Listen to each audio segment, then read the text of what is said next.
एक शरीफ नौजवान जिसे कदम कदम पर संसार किया गया। जालिम माशरे की नाइंसाफियों, करप्ट पुलिस और दौलतमंद बदमाशों ने उसे भी एक गुंडा बनने पर मजबूर कर दिया। और जब एक शरीफ इंसान जराइम पेशा बन जाए तो वो सब गुंडों से ज्यादा खतरनाक हो जाता है। एक बदकिस्मत नौजवान जिसे जुर्म की दलदल ने एक आतिशफशां बना दिया। बदले की आग में जलते एक शरीफ नौजवान की कहानी।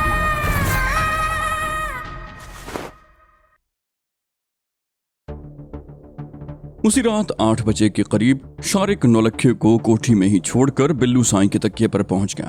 कब्रिस्तान की दीवार के साथ तारीकी में खड़े होकर उसने मलंग का नाम लेकर हौले से आवाज दी। सड़क पर कुछ लोगों की आमदरफ्त थी, लेकिन किसी ने उसकी तरफ तवज्जो न दी। तीसरी मर्तबा पुकारने के बाद मलंग दरख्तों के साए में उसकी तरफ आता हुआ नजर आया। कब्रिस्तान में तारीकी और सन्नाटा था। मजार में मध्यम रोशनी का बल्ब जल रहा था और खुले हुए दरवाजे से उसकी मध्यम सी रोशनी सामने के कुछ हिस्से की तारीकी को दूर करने की नाकाम कोशिश कर रही थी।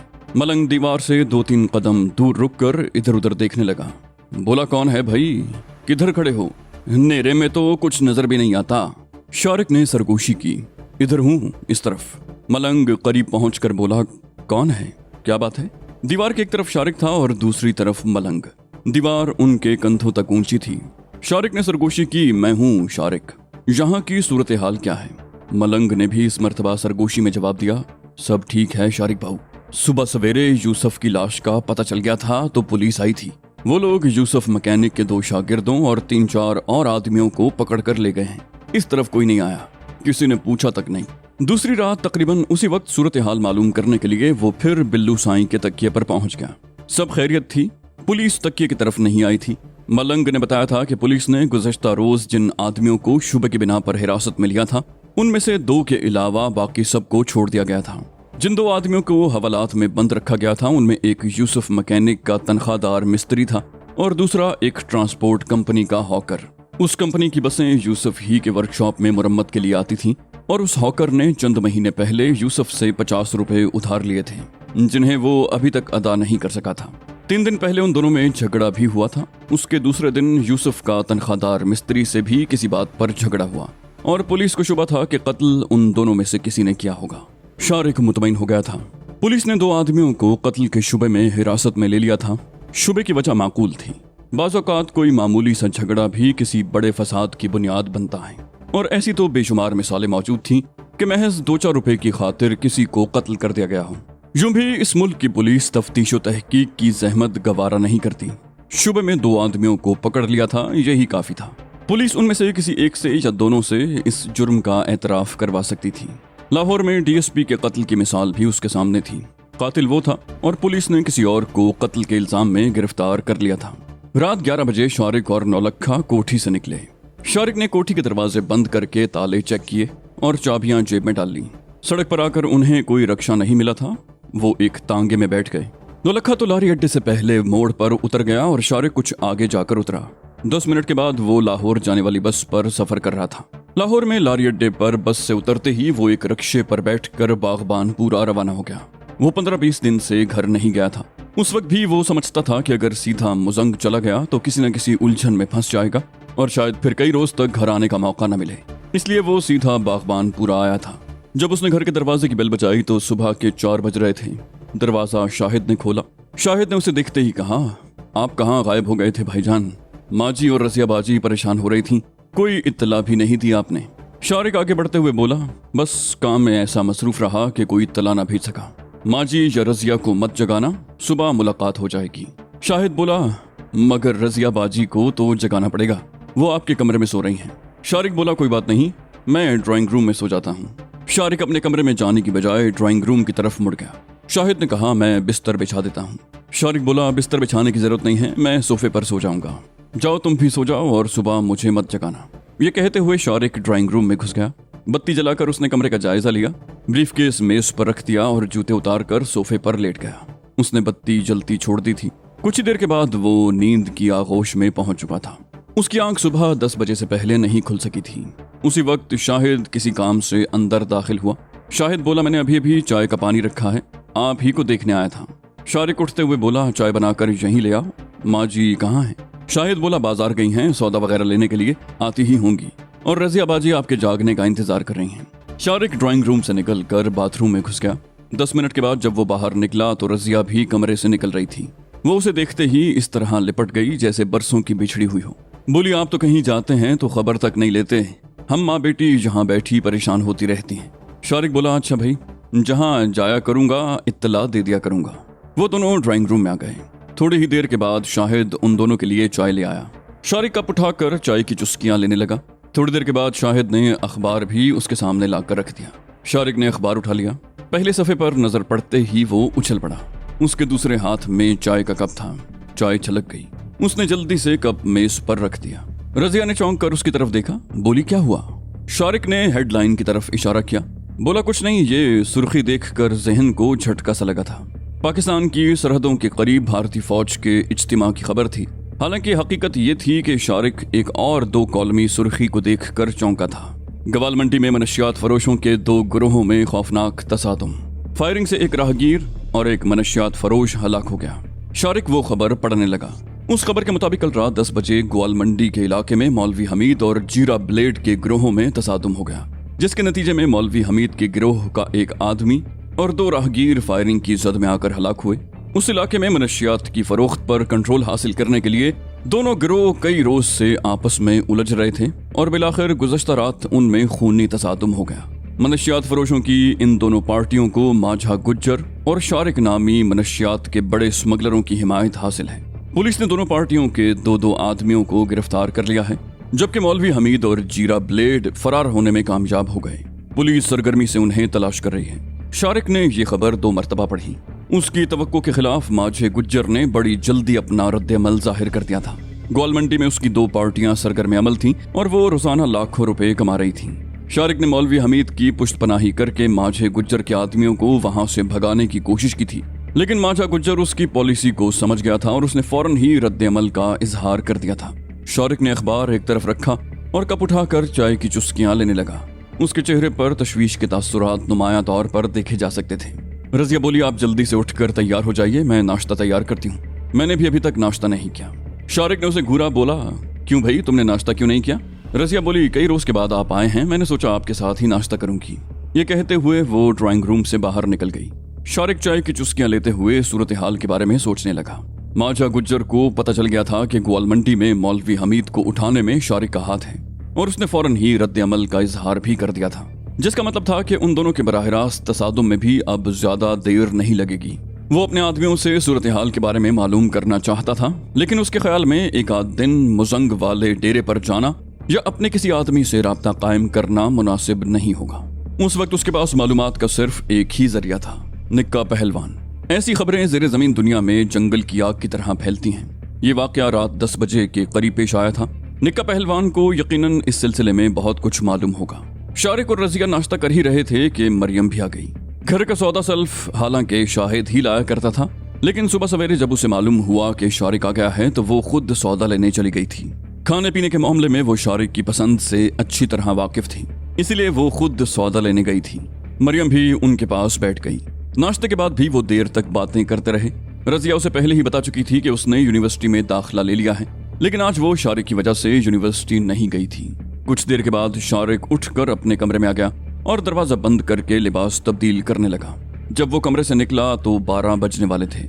मरियम ने उसे कहीं जाने के लिए तैयार देखकर पूछा, कहाँ जा रहे हो बेटा? शारिक बोला, सिंहपुरा तक जा रहा हूँ, 1-1.5 घंटे में वापस आ जाऊंगा। मरियम बोली, खाना घर पर आकर ही खाना। शारिक बोला, जी बेहतर, और वो बाहर निकल गया। गलियों से निकलकर वो रोड पार करके सामने वाली एक गली में घुस गया और फिर तंग और पेच दर पेच गलियों में घूमता हुआ हक नवाज रोड पर निकल आया। निक्का पहलवान के तवेले तक पहुंचने में उसे ज्यादा देर न लगी। एक आदमी अहाते में तांगे का पहिया मुरम्मत कर रहा था। शारिक ने उसके करीब रुक कर पूछा, निक्का पहलवान कहाँ है? उस आदमी ने जवाब दिया, अंदर है शारिक बाबू, सुना है रात को तुम्हारा एक आदमी पकड़ा गया है। शारिक ने गहरी नजरों से उसको देखा। वो शारिक को पहचानता था, लेकिन शारिक उसे नहीं जानता था। शारिक बोला, मैं शहर में नहीं था, मुझे नहीं मालूम कौन पकड़ा गया है। ये कहते हुए शारिक आगे बढ़ गया। निक्का पहलवान कमरे में झिलंगा सी चारपाई पर लेटा सिगरेट के कश लगा रहा था। उसके सामने कुर्सी पर एक और आदमी भी बैठा हुआ था। निक्का पहलवान उसे देखते ही उठकर बैठ गया। बोला, आओ शारिक बाबू, तुम्हें देखने को तो आंखें तरस गई थीं। कहाँ गायब हो जाते हो? शारिक ने दूसरी कुर्सी पर बैठते हुए कहा, मैं एक काम से सियालकोट गया था। आज सुबह 4 बजे वापस आया हूँ। थोड़ी देर पहले अखबार में एक खबर पड़ी है। क्या किस्सा है? निक्का पहलवान ने गहरा सांस लेते हुए कहा, किस्सा क्या होना है? छांगे की मौत के बाद माझा गुज्जर फैलने की कोशिश कर रहा है। तुमने ग्वालमंडी में मौलवी हमीद को उठाने की कोशिश की तो वो नाराज हो गया। रात को उसके आदमियों ने मौलवी हमीद पर हमला कर दिया। मौलवी हमीद खुद तो बच गया मगर उसका एक बंदा मारा गया। शारिक ने उसे घूरा, बोला, ये तुमसे किसने कहा कि मैं ग्वालमंडी में मौलवी हमीद को उठाने की कोशिश कर रहा हूँ? निक्का पहलवान बोला, ऐसी बातों के लिए ढंडोरा पीटना जरूरी नहीं होता शारिक बाबू, ऐसी खबरें तो खुद ब खुद फैल जाती हैं। शारिक ने उसकी बात को नजरअंदाज करते हुए पूछा, मेरा कौन सा बंदा पकड़ा गया है? निक्के पहलवान ने कहा, शीदा, वो तो बेकसूर ही पकड़ा गया है। मौलवी हमीद से उसकी पुरानी दोस्ती है, उससे मिलने गया था कि लपेट में आ गया। ग्वालमंडी थाने में है, सुना है 10,000 मांग रहे हैं उसके लिए। शारिक ने कहा, 10,000 की तो कोई बात नहीं, लेकिन इस माझे गुज्जर का दिमाग दुरुस्त करना ही पड़ेगा। बात करते हुए शारिक के दांत भिंच गए थे। निक्का पहलवान ने उसकी तरफ देखते हुए कहा, एक बात और बताऊं शारिक बाबू, माझा फनियर है, फनियर, उससे बचकर रहना। परसों वो मेरे पास भी आया था। शारिक ने उसे घूरा, बोला, किस लिए? निक्का बोला, तुम्हें पता है ना कि छांगे की मौत के बाद वो पूरे लाहौर की मार्केट पर कब्जा करना चाहता है। मुझसे कह रहा था कि तुम्हारा साथ छोड़कर उससे मिल जाऊं। शारिक ने उसके चेहरे पर नजरें जमा दी, बोला, तो फिर तुम्हारा क्या इरादा है? निक्के पहलवान ने कहा, उसूल भी कोई चीज होती है शारिक बाबू। छांगे ने मेरे बुरे वक्तों में साथ दिया था, आज मैं उसकी पार्टी को कैसे छोड़ दूं? वैसे एक बात बताऊं शारिक बाबू, माझा गुज्जर तुम्हारी ताक में है, उससे होशियार रहना। शारिक बोला, उसकी फिक्र तुम मत करो। फिर चंद लम्हों की खामोशी के बाद वो फिर बोला, अगर तुम माझे गुज्जर का साथ देना चाहते हो तो मुझे कोई एतराज नहीं, लेकिन ये बात जहन में रखना कि माझा गुज्जर अब यहाँ से भागने ही वाला है। वो लाहौर की मार्केट पर काबिज होने का जो ख्वाब देख रहा है वो कभी पूरा नहीं होगा। निक्का पहलवान ने कहा, क्या बात करते हो शारिक बाबू, छांगे के एहसानात के सामने तो मेरी गर्दन नहीं उठ सकती। मैं अपनी जान तो दे सकता हूँ मगर छांगे की पार्टी से गद्दारी नहीं करूंगा। छांगा नहीं रहा तो क्या हुआ, तुम तो हो ना उसकी जगह पर। शारिक ने पूछा, ग्वालमंडी का थानेदार कौन है? निक्के पहलवान ने कहा, मलिक साहब हैं, वो यहाँ भी कुछ अरसा रह चुका है, अपनी बड़ी यारी है उससे, कहो तो मैं चलूं तुम्हारे साथ। शारिक चंद लम्हे कुछ सोचता रहा, फिर बोला, अभी नहीं, शाम को जाऊंगा तो तुम्हें अपने साथ ले लूंगा, इस वक्त मुझे कोई और जरूरी काम है। निक्का बोला, ठीक है शारिक बाबू, जिस वक्त मर्जी हो आ जाना, मैं यहीं रहूंगा। शारिक बोला, ठीक है, अब मैं चलता हूँ। निक्का बोला, कोई लस्सी पानी शारिक बाबू? शारिक बोला, फिर कभी सही। ये कहकर वो कमरे से निकल गया। निक्का पहलवान के डेरे से निकलकर शारिक मदीना चौक पर आ गया। वहां बाजार से उसने कुछ फल खरीदे और घास मंडी के सामने से एक तांगे पर बैठ गया। जब वो घर पहुंचा तो 1:30 बजने वाला था। दोपहर का खाना खाने के बाद वो कुछ देर तक मरियम और रजिया से बातें कर रहा था, फिर अपने कमरे में आकर बिस्तर पर लेट गया। वो निक्के पहलवान से हासिल होने वाली मालूमात की रोशनी में सूरत हाल का जायजा ले रहा था। बात सिर्फ ग्वालमंडी थाने तक महदूद रही थी। शीदा अगर ग्वालमंडी न जाता तो वो भी गिरफ्त में न आता, लेकिन बहरहाल उसे पुलिस की हिरासत से छुड़ाना जरूरी था। रात 9 बजे वो खाना खाकर घर से निकल गया। उसने मरियम और रजिया से कह दिया था कि अगर वो रात को वापस न आए तो वो लोग परेशान न हो। मेन रोड पर वो तकरीबन 10 मिनट तक खड़ा रहा, कोई टैक्सी या रिक्शा नहीं मिला। बिलाखिर वो एक तांगे पर बैठ गया। सीढ़ियों वाली तरफ रेलवे स्टेशन के करीब तांगे से उतरकर वो सीढ़ियों वाला पुल पार करके रेलवे स्टेशन के सामने आ गया। वहां से भी वो तांगे पर बैठकर ही ग्वालमंडी पहुंचा। एसएचओ मलिक उस वक्त मौजूद नहीं था। शारिक को तकरीबन 20 मिनट तक इंतजार करना पड़ा और मलिक से मुलाकात मजीद 10 मिनट गुजरने के बाद ही हुई। मलिक के चेहरे पर बेहद करख्तगी थी, उसका लहजा भी दुरुस्त था, लेकिन शारिक ने जब मतलब की बात शुरू की तो उसका लहजा बदल गया। शारिक ने ब्राउन रंग का एक फूला हुआ लिफाफा उसके सामने मेज पर रख दिया। मलिक ने लिफाफा उठाकर मेज की दराज में रख लिया और एक कांस्टेबल को आवाज दी, शीदे को लेकर आओ। चंद मिनट के बाद शीदा आ गया। उसका हुलिया देखकर अंदाजा लगाया जा सकता था कि कल रात से अब तक उसकी अच्छी खासी छितरोल की गई थी। थानेदार ने शीदे को घूरते हुए कहा, आइंदा अगर तुम इस इलाके में नजर आए तो बंद कर दूंगा और किसी सिफारिश पर नहीं छोड़ूंगा। शीदे ने कहा, मैंने तो कुछ नहीं किया सर जी, होटल में बैठा हुआ था कि आपके बंदों ने पकड़ लिया। थानेदार बोला, कुछ नहीं किया इसीलिए तो छोड़ रहा हूँ, लेकिन आइंदा उस तरफ मत आना। शीदा बोला, नहीं आऊंगा जी। थानेदार ने कहा, चलो भाग जाओ। शारिक भी कुर्सी से उठ गया। उसने थानेदार से हाथ मिलाया और शीदे को लेकर थाने से बाहर आ गया। शारिक उससे बोला, तुम जाओ मुजंग पहुंचो, मैं आता हूँ थोड़ी देर में।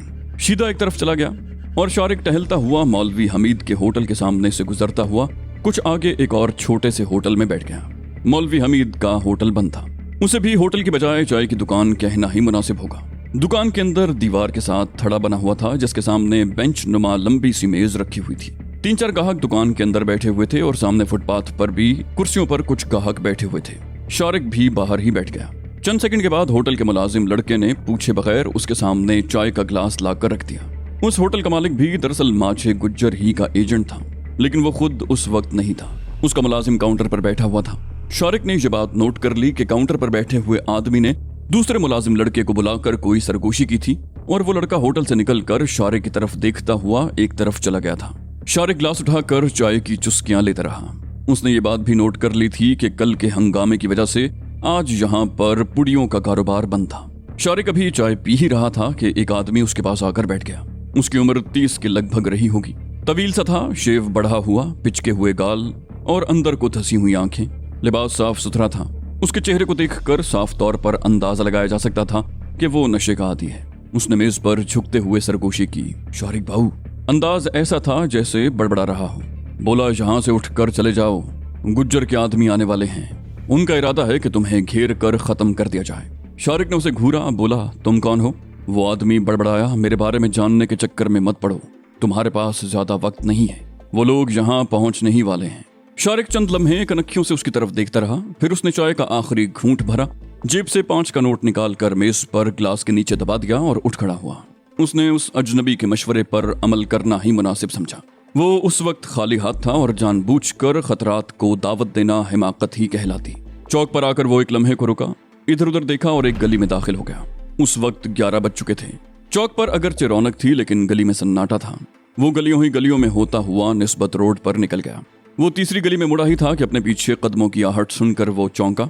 उसने पीछे मुड़कर देखा, 2 आदमी तेज तेज कदम उठाए हुए आ रहे थे। उसने भी अपनी रफ्तार तेज कर दी और एक और गली में घुस गया। वो दोनों आदमी भी उसके पीछे उसी गली में मुड़े। मजीद 2-3 गलियों में घूमने के बाद शारिक को ये अंदाजा लगाने में दुश्वारी पेश न आई कि वो दोनों आदमी उसका ताकुब कर रहे थे। शारिक यही मालूम करना चाहता था।